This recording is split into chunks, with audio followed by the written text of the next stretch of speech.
All right, we won't make you wait much longer. We'll go ahead and get it kicked off here. So thanks for tuning in to September's edition of the Council to Advance Hunting and Shooting Sports monthly webinar. Today we have the crew from Massachusetts, and they're going to present on how they try, test, learn, and adapt.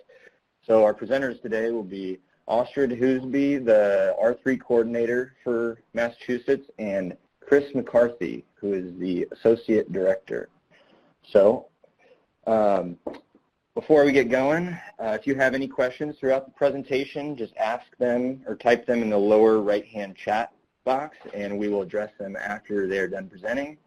And then afterwards, we'll send out a survey just to get your guys' feedback and give our presenters some feedback as well. So without further ado, take it away.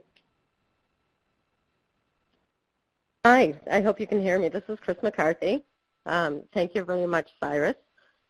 So try, test, learn, and adapt is an R3 philosophy that has been embedded in our agency since we started implementing R3 several years ago.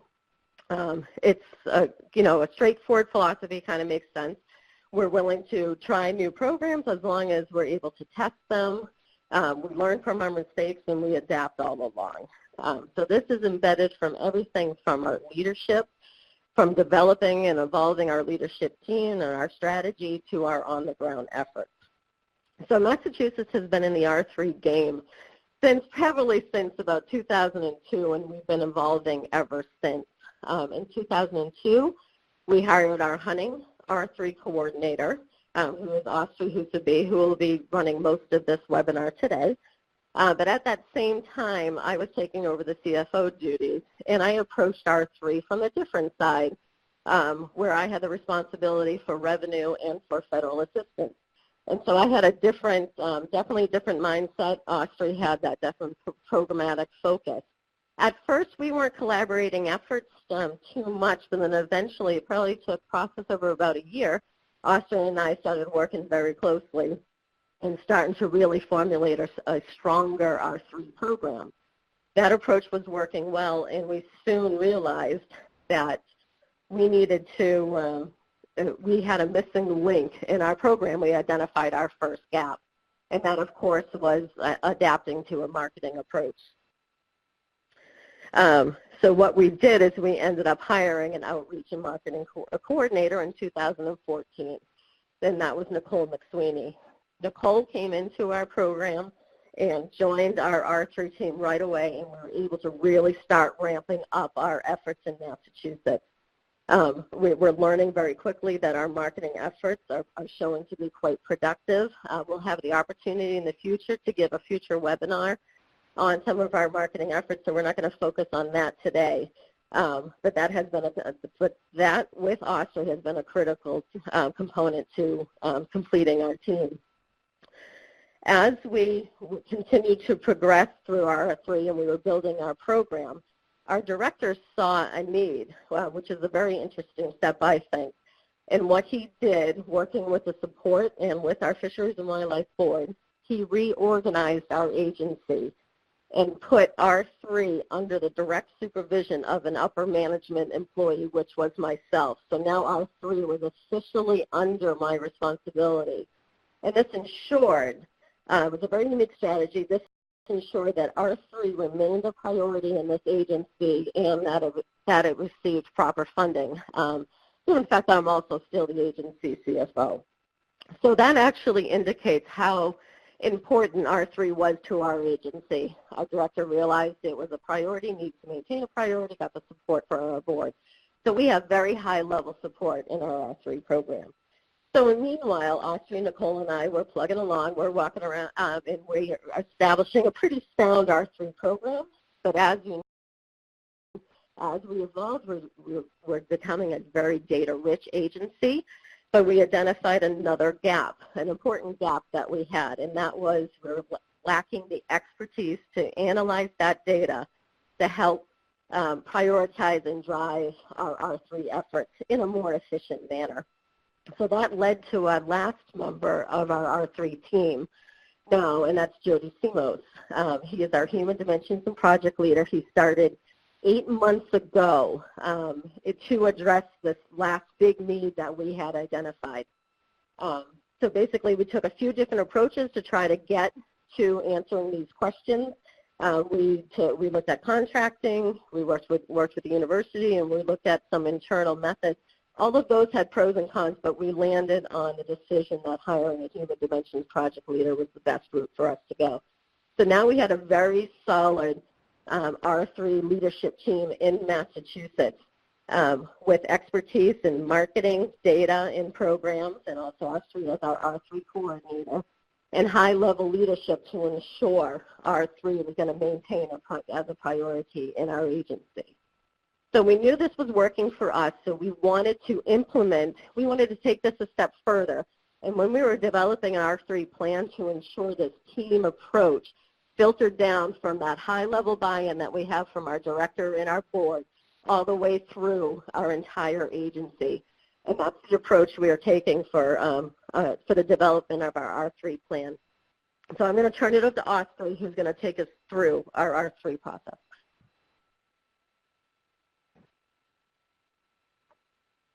All right, thank you, Chris. So as Chris mentioned, in our state, having a team effort is really important to us. So that's what we wanted to focus on when we developed our plan. We really wanted to make sure we incorporate the whole agency. So here's a list of some of our characteristics that we have for our R3 plan. And the first one is just that we want all our action and task items to be developed not only by the R3 team or information education, but by the whole agency. And our plan includes hunting, fishing, and shooting sports. We also wanted to make sure our plan was implementable and a living document. So the way we went about ensuring that we were involving our entire agency in the planning process was we started by holding a large R3 meeting that was an internal meeting in the winter of 2018. And this meeting included background information on R3 in general nationwide, as well as Massachusetts-specific information and the outdoor recreation adoption model. At a previous meeting, we had run our programs and our efforts through the outdoor recreation adoption model. So at this meeting, we showed everyone where we currently are in our state, where some gaps are, and we made up a couple people and ran them through so people would have a better understanding of that model. After that, we identified key characteristics that we wanted in our R3 plan, which we just mentioned previously, and we also developed our 2 main goals for our R3 plan.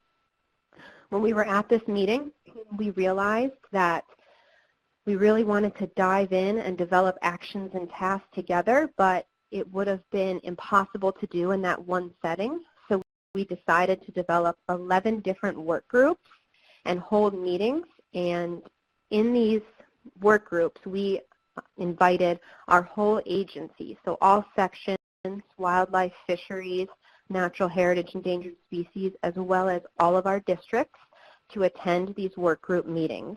And we ended up getting 20% of all MassWildlife employees to attend at least one work group meeting, and these employees came from all sections of the agency and all districts. So this was really exciting to us because we had a lot of different views in there. We had the subject matter experts in there, and we had a lot of great conversations that came out of that. The Access work group alone had 12% of all MassWildlife employees in attendance from 2 districts and all sections of the agency. So how we developed the 11 work groups is we looked at the 7 actionable topics that are written in the national plan, and we picked our work groups from there. So when we were looking at that, we noticed 2 things. First was some of the topics such as improving shooting sports facilities and increasing access to hunting and shooting sports areas. That was such a big topic, we really felt like we could break that into 2 because we knew how big that discussion would be. And the other thing was our plan does include fishing, so we wanted to incorporate fishing into our work groups as well. So we basically took those 7 actionable topics and developed our 11 work groups from those topics. So you can see the list of our 11 work groups here, which are basically just reworded of the National Plan's 7 actionable topics, some broken out and incorporating fishing in there as well. And the 11th work group you'll see is our agency capacity building work group. So this was the final work group we did, and this work group consists of our senior staff. So that is our director, associate director, the heads of all sections, wildlife, fisheries, natural heritage, endangered species, as well as all of our district managers. And this is kind of the deciding group. Everything else that comes out of the others is then brought to the agency capacity building group. So how we are going to try and ensure that our plan is implementable and a living document is that we are going to have an annual implementation section that outlines our fiscal year priorities. And our fiscal year goes from July 1st to June 30th. So every spring, those same 11 work groups that I just showed will meet. And in that meeting, each work group will review their actions from the previous year and determine, did we complete that action? Do we want to put it on our plan for next year? Do we want to make some changes, delete it, whatever it might be? They will recommend priority actions for the next year as well as tasks and staff for the implementation team. Then, when all 10 work groups are done and all their recommendations are completed, that will be collected and those will be given to the agency capacity building work group, which is the final work group that will review and finalize what recommendations will then be done in that fiscal year. So for us, we know it's a lot of effort on an annual basis to have 11 work group meetings, but we really want to make sure that this document, because we're putting so much time and effort into it, isn't one that when it's completed is just set on a shelf and collects dust. We really want this to be something that people will look at, and the way we're looking at it is so overwhelming.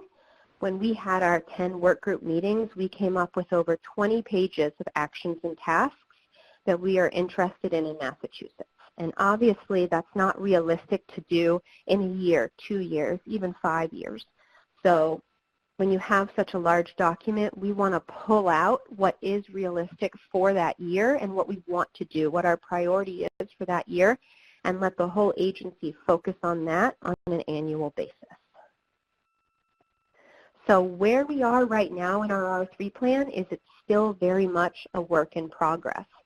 You'll remember the work groups.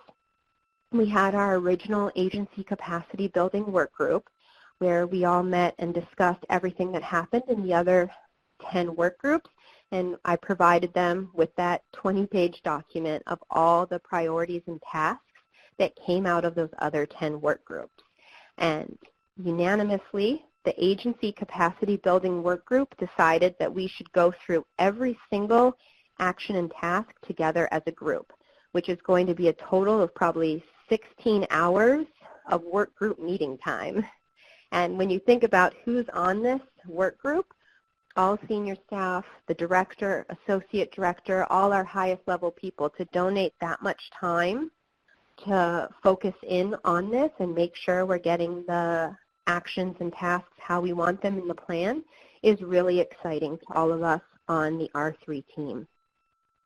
So what we're planning on doing in our next steps, once we're finally done with all of these group meetings, we will write the plan. And then once the plan's done, we'll have an agency and partner plan review. So we'll allow all internal agency employees as well as our major partners such as our BFF and the council review our plan. And then once the plan is reviewed and approved, we will then have those work group meetings to determine our annual priorities for that year. Hopefully it'll be fiscal year 2019, but I don't want to guarantee anything.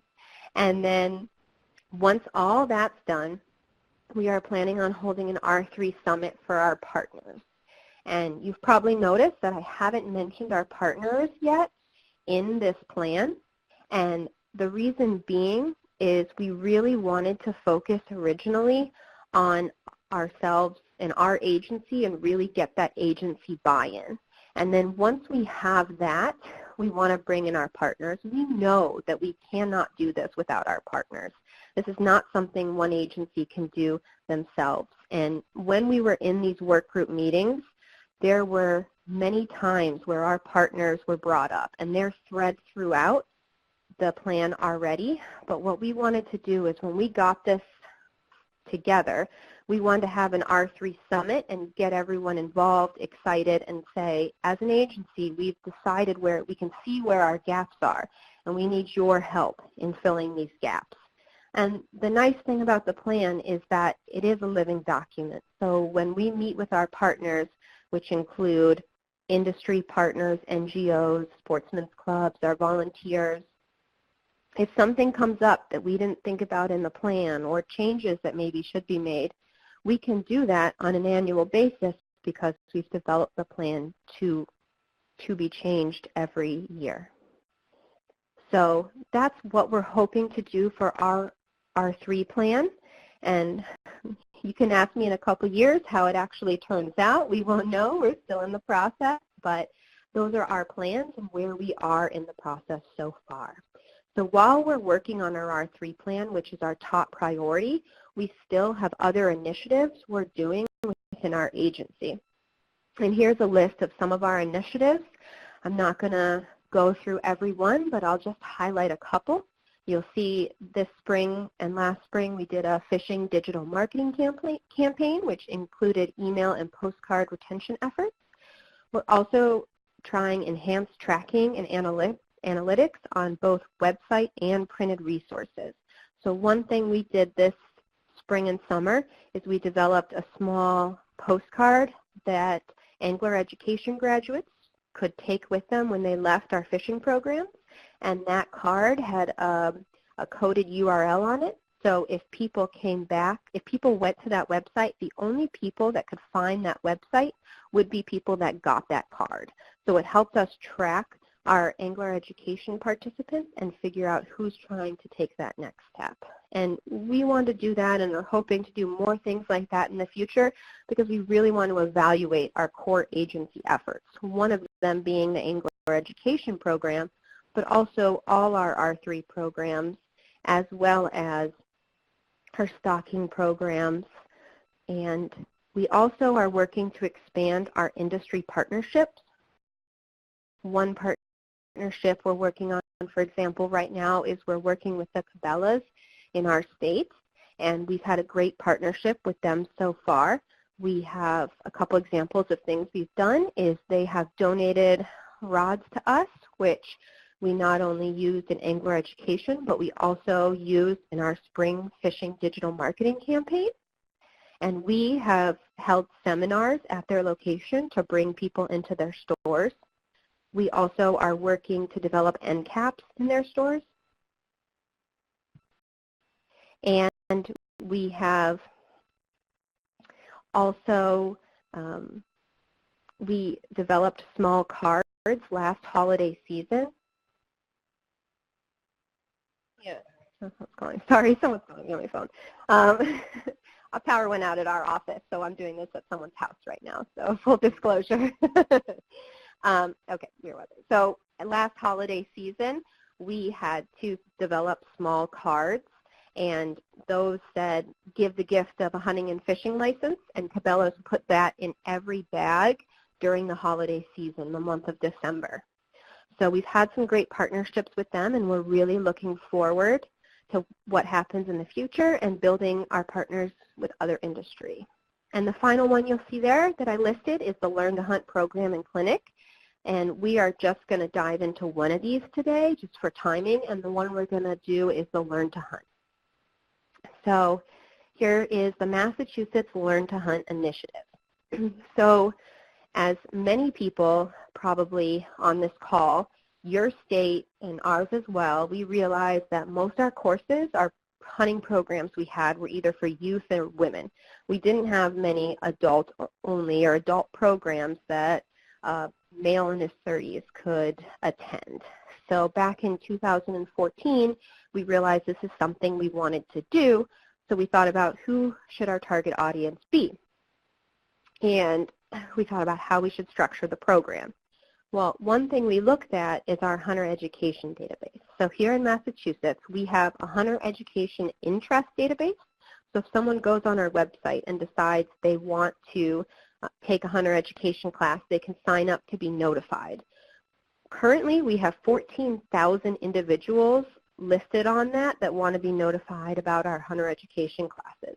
And we use that hunter education interest database to determine where we hold classes. Where we have the highest interest is where we try and hold our hunter ed courses. And every year we have about 4,000 hunter education graduates. And out of those 4,000, about half of them purchase a hunting license. So we sell about 2,000 licenses to our hunter ed graduates annually.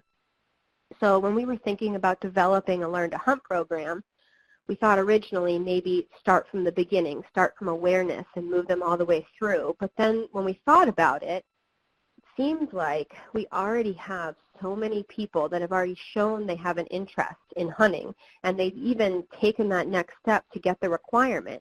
But something, after they complete hunter education, something's stopping them from going out in the field.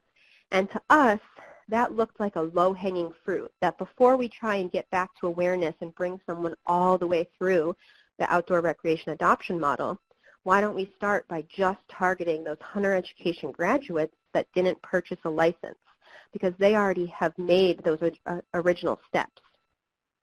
So that's what we did. We decided to target our hunter education graduates who are not confident enough to hunt on their own.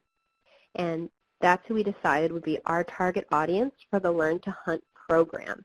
And the program is a full 2 to 3 day program spanning over a month that provides hands-on instruction to novice hunters. And this is meant to be the next step after hunter education. So these classes cover everything from A to Z. It talks about what type of guns you might want to buy, gives them an opportunity to practice shooting, talks about scouting, and gun safety, and depending on the species, specific information about that. And each day is about 8 to 9 hours. So we started in 2015 with the Learn to Hunt Turkey program, and we partnered with the National Wild Turkey Federation on this. Most of our volunteers and our mentors come from the National Wild Turkey Federation.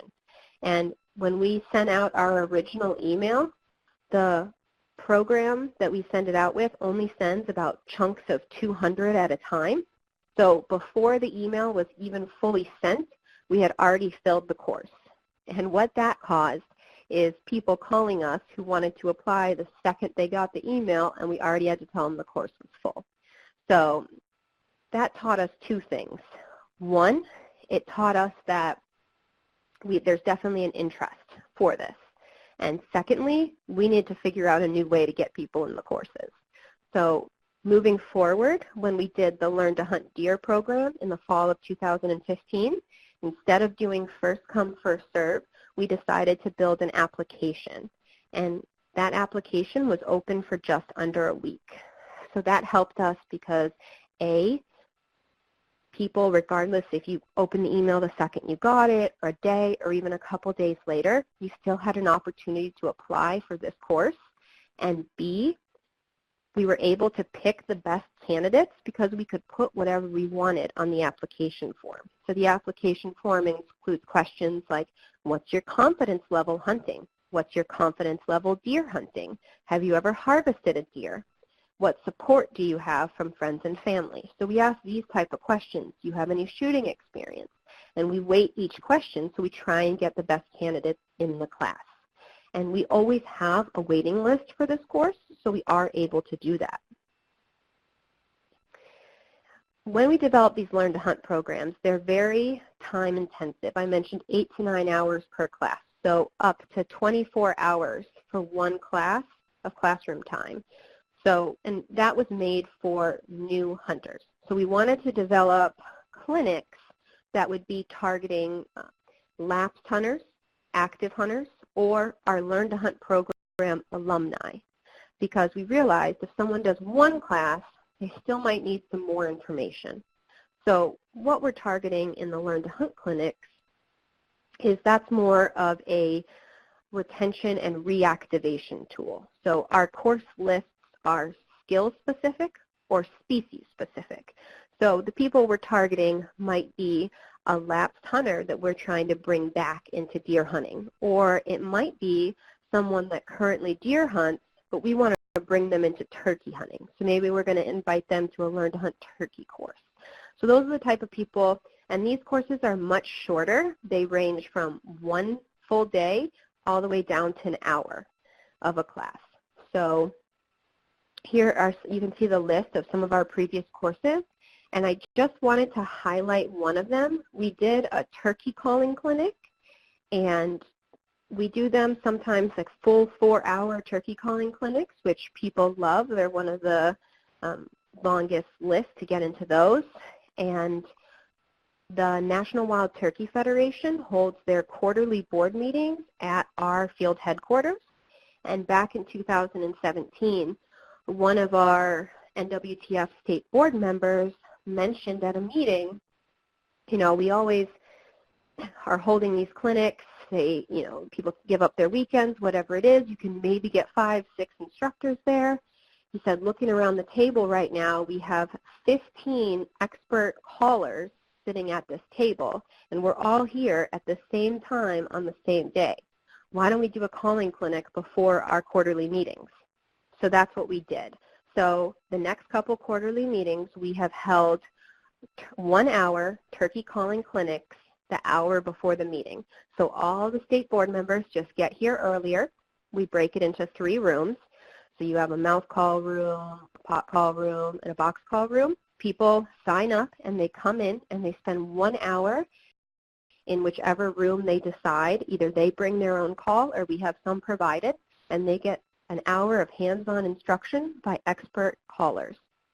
And I just wanted to highlight this one because it's an easy way to add a clinic and give people that information and get them familiar with NWTF and provide that hands-on instruction. And it doesn't take up much time from anyone. Our volunteers were already going to be there anyway. I'm already going to be there anyway. So it's just a creative way to kind of add something else in there. So I just wanted to highlight that so people think about maybe what you could do in your state.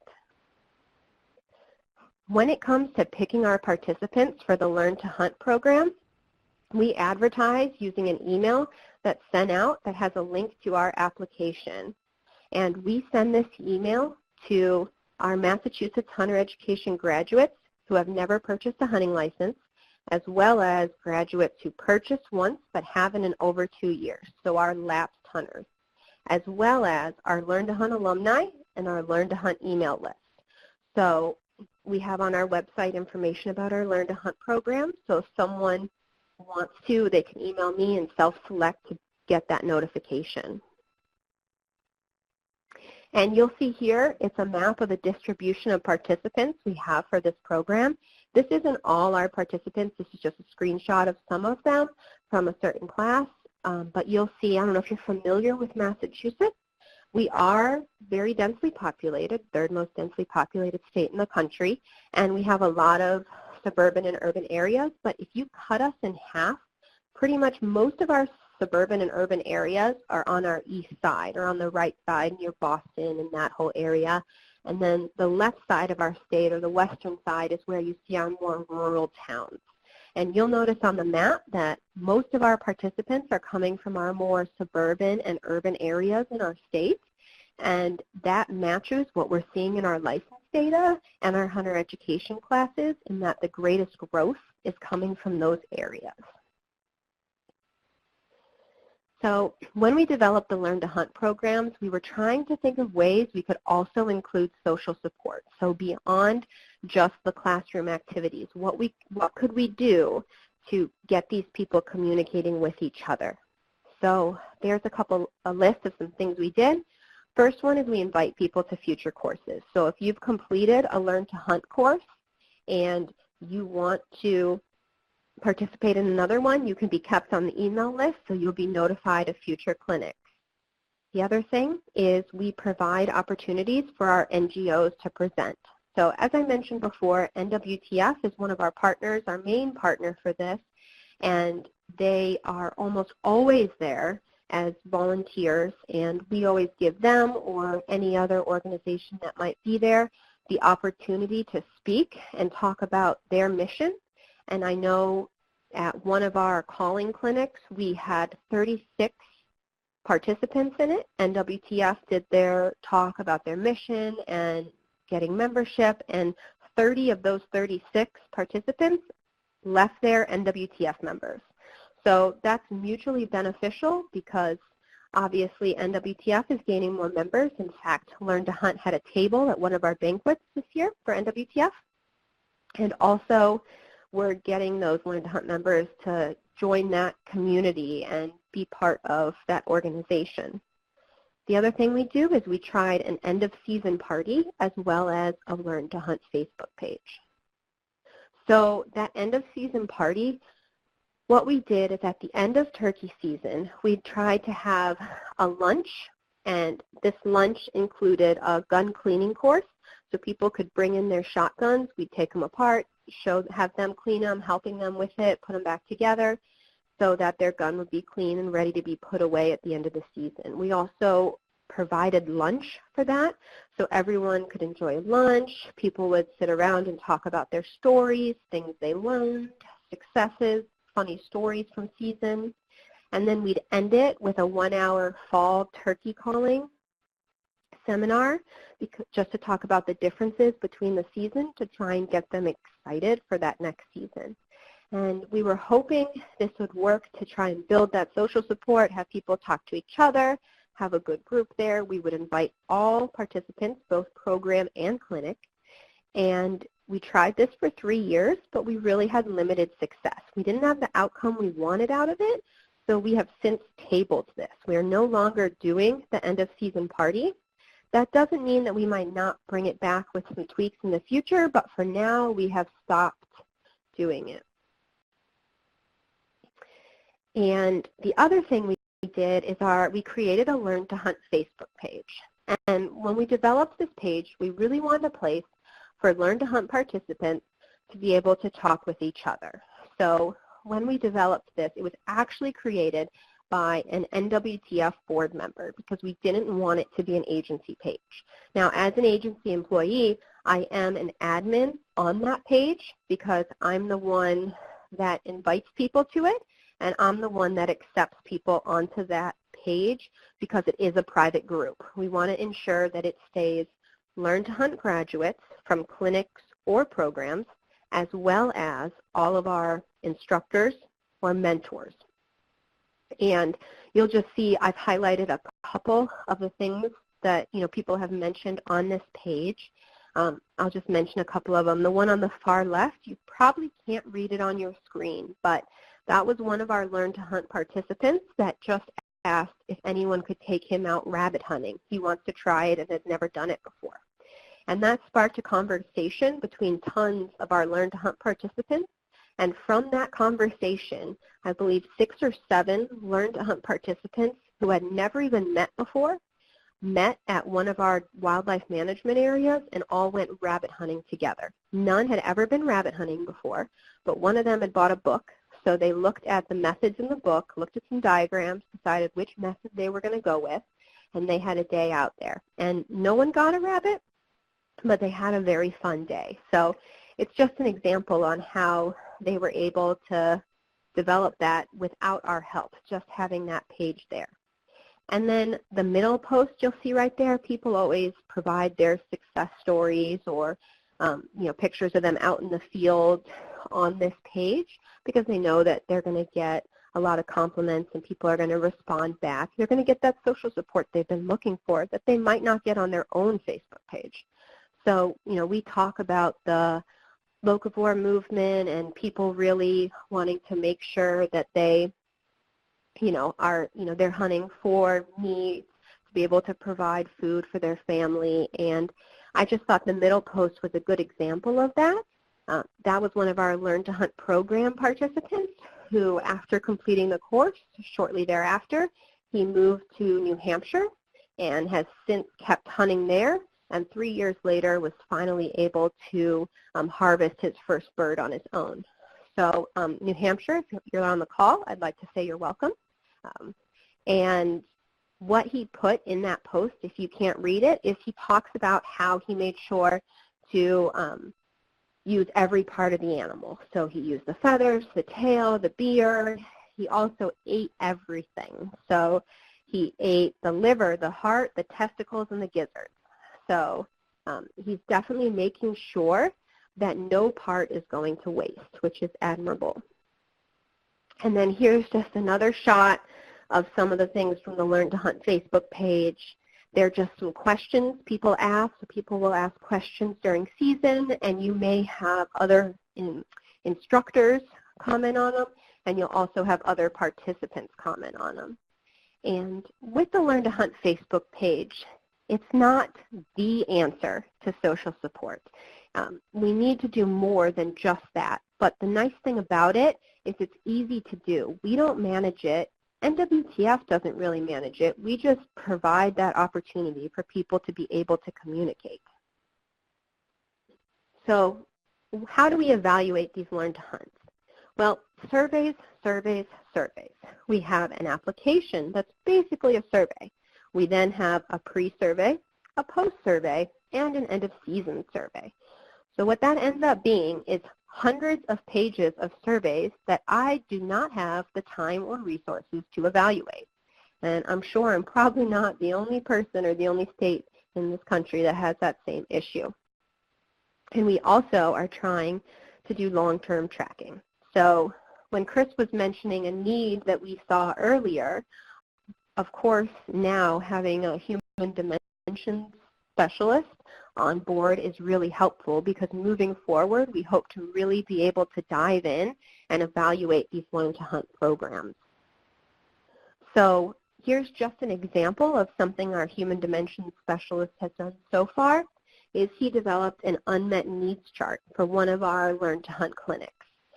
So this is a full day Learn to Hunt deer clinic. So basically every dot you see on there is a different topic, and we give about an hour per topic in the day. So how this chart works is on the bottom where you see initial confidence. When people came in on the pre-survey, they said where their confidence was. So the far left is not at all confident, and the far right is very confident. Then, if you look on the left side, that's the evaluation. So at the end of the day, how did they say the class went, or that section went? So not at all, they're saying, did you learn anything? Not at all, some, or a lot. Now you'll notice the scale of that evaluation is technically 1 to 4, but no one ranked anything lower than a 3. So we're using between 3 and 4 on that unmet needs chart. But when you're looking at this, if you see the ones that are in the left top, such as field dressing, scouting, deer biology, those are ones that people came in with a low confidence on. They didn't know a lot about that, and they learned a lot in the class. So those are ones we're probably doing pretty well right now. If it's on the bottom left, that means such as map work. That means they came in with a low confidence and they didn't learn a lot in it. So we need to beef up math work because they need more information on that. They didn't get what they wanted out of that course. So when we looked at this, we decided that we could develop, instead of doing the one-day Learn to Hunt deer clinic, from this we decided to develop a scouting clinic. So 4 hours of just scouting. We didn't change the scouting outside, which is what you see on the top, because that was already ranked fairly high. But we added more time and more effort into that map work. So charts like this will help us figure out how we alter our clinics and our programs moving forward. And if you see on the bottom right, like laws and regs, in that one, that's people that they already came in with a high confidence, but they didn't have a high evaluation. So if we want to keep the class the same as it was, we could take some time out of laws and regs and put it into map work.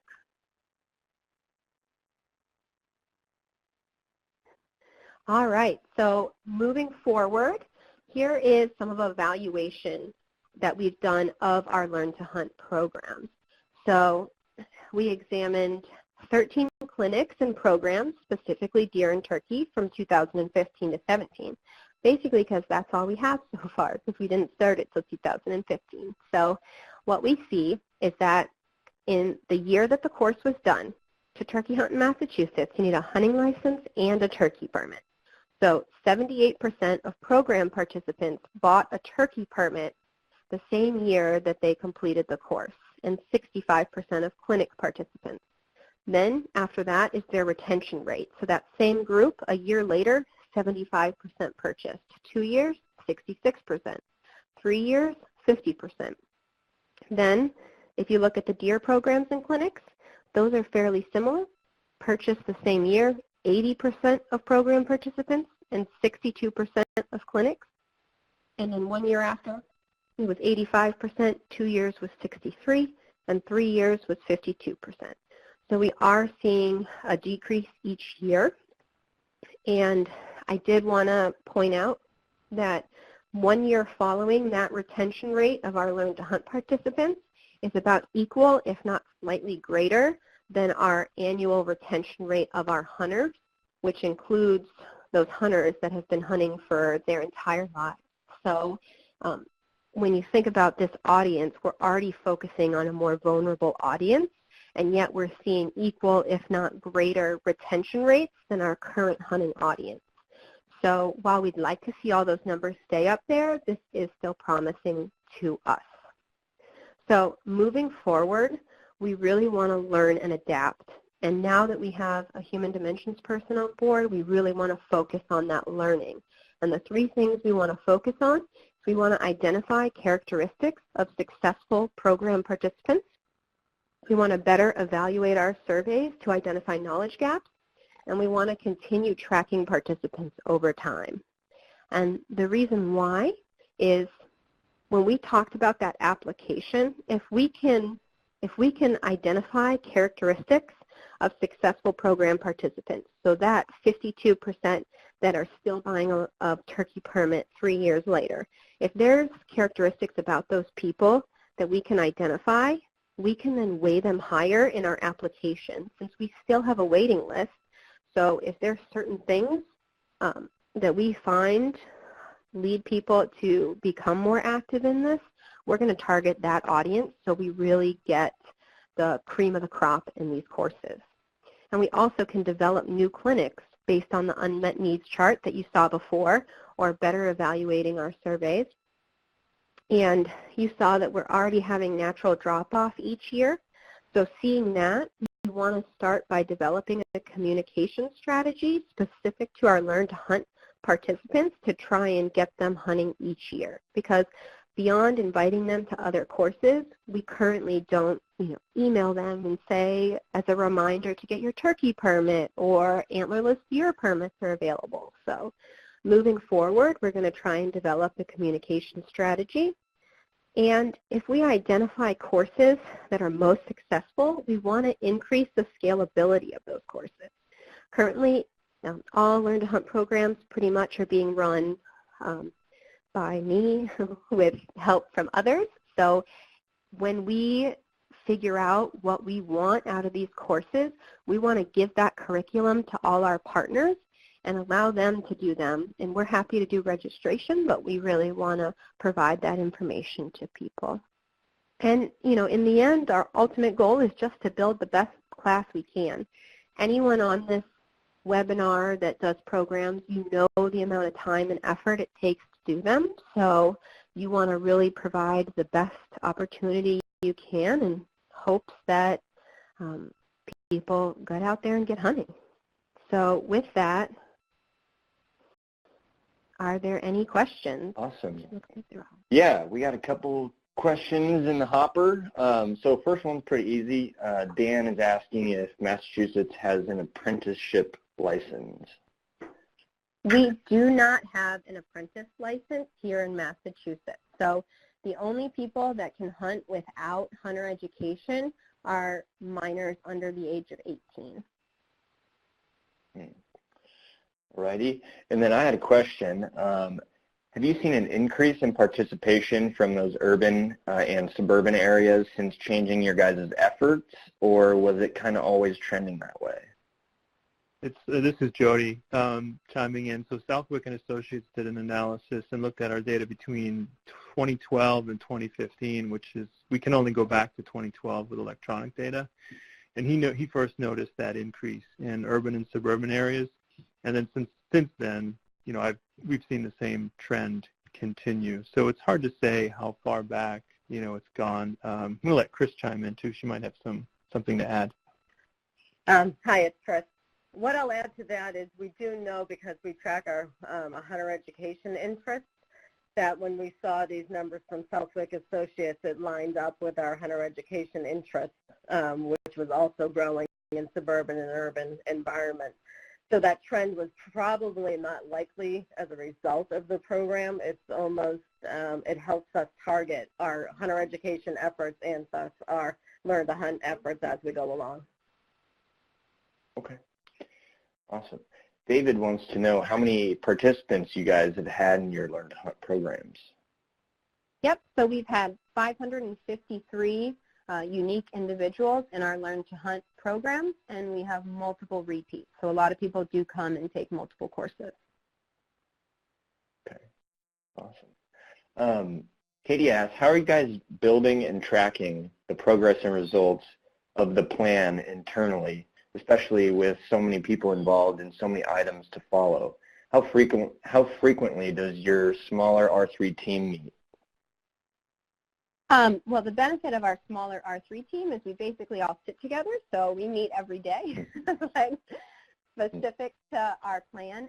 So we haven't actually started writing the plan. We're only identifying actions and tasks, and those are just getting tracked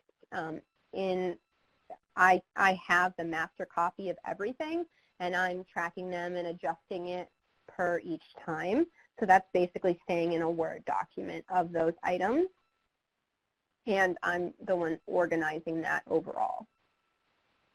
So this is Chris again. So I think I understand that question. And so ultimately, Audrey's going to serve as our R3 coordinator. She's the one, when the plan's in place and we're prioritizing our annual actions, she's the one that will be coordinating these efforts. But also in these annual plans where we're prioritizing these actions, and probably in the plan itself, we will have specific target audiences and measurable objectives lined out for that year. So that's how we plan to do it. And again, so how do you follow through with that large number of people? That really comes from the division leadership, and that comes from the director, myself, the assistant directors, and the employees themselves, and ensuring that you have that strong buy-in. So again, this is a pilot at this point. This is a plan of attack for us, and people are very interested that we think it's an approach that will work for us. Awesome. We've got a couple more questions here. Danielle asks, she's wondering what metric you guys use to determine success for your end of the season party. Right. Yeah, that's a good question. It's very anecdotal. What I used for a measure of success was interest and attendance. So we invited about 90 people and had like 10 show up.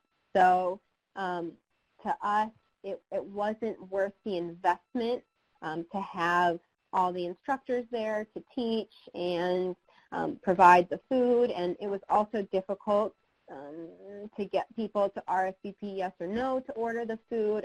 So it ended up being a little bit maybe more of a pain than I had hoped it would be originally. And it just didn't get the interest there.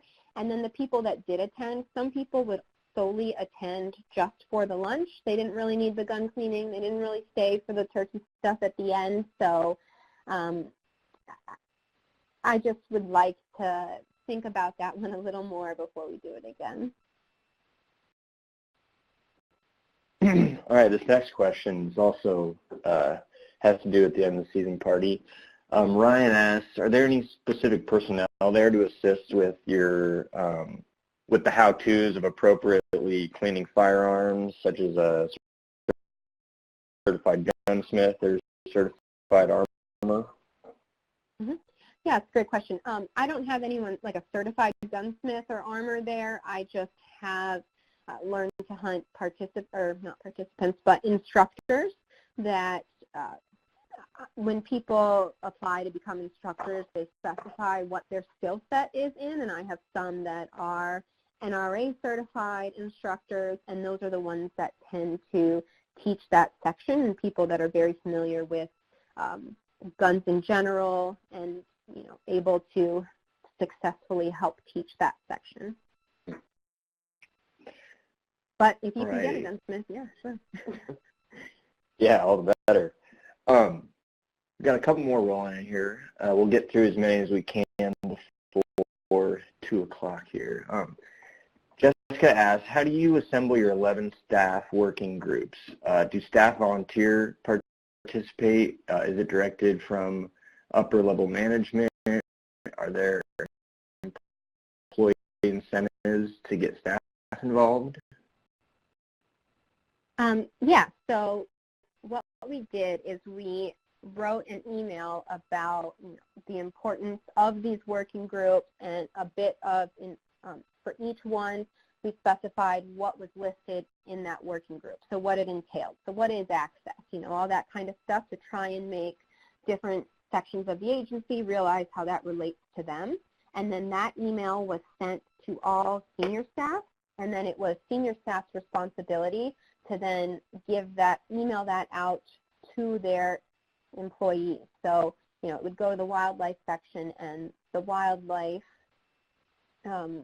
assistant director, and he would email that out to his section, and he would say in his email and CC me that this is very important, we would really like people to be involved, but he wouldn't require it. So if anyone was interested, they would email me to be put on a working group. And there was no incentive for staff to get involved in those working groups. It was just, upper level management did suggest that we really want people to get involved, and if you have an interest, let her know which one, and then they would rank them as well. So some people might have interest in 7 of them, and then rank which ones they're most interested in to least. And Chris, yeah, I'll just touch upon that a little bit more. So the work groups were volunteer, but I was very pleasantly surprised from a high level that we had like 20% participation across the board in our agency without requiring anybody to attend. That I was really proud of that fact. But I will add, our agency capacity work groups, that's more of a required work group because that is our senior staff. So obviously those folks will have to be involved in making any sort of final decision. So that one's a requirement. Awesome. So Dan has maybe a piece or an idea for you guys. Perhaps a graduation hunt would be a good idea. Participants who have attended a couple of Learn to Hunt programs instead of a party. He says he's had success with that kind of partnership with a local outfitter. So there's an idea for you. And then Danielle, she has, I think this will be the last question we'll take. Have you encountered any resistance in your agency, either for the planning or for evaluation efforts? I haven't personally encountered any resistance in it, mainly because the stuff we've done so far has been volunteer-based. So if people wanted to be involved in the planning, then they just, if people weren't interested, and then they wouldn't have attended it. But we haven't rolled that out yet. So, down the road when we have full agency involvement, even the people that didn't self-select into going into one of those work groups, I can't speak for that down the road. We might hit that later. This is Chris again. So what I'll add to that is, so what we've done preliminary is identify the actions and some trying to set some priorities. However, when we start probably digging down into setting priorities and particularly budgeting for those priorities, that's where we'll probably expect to see some pushback. But we have seen some initial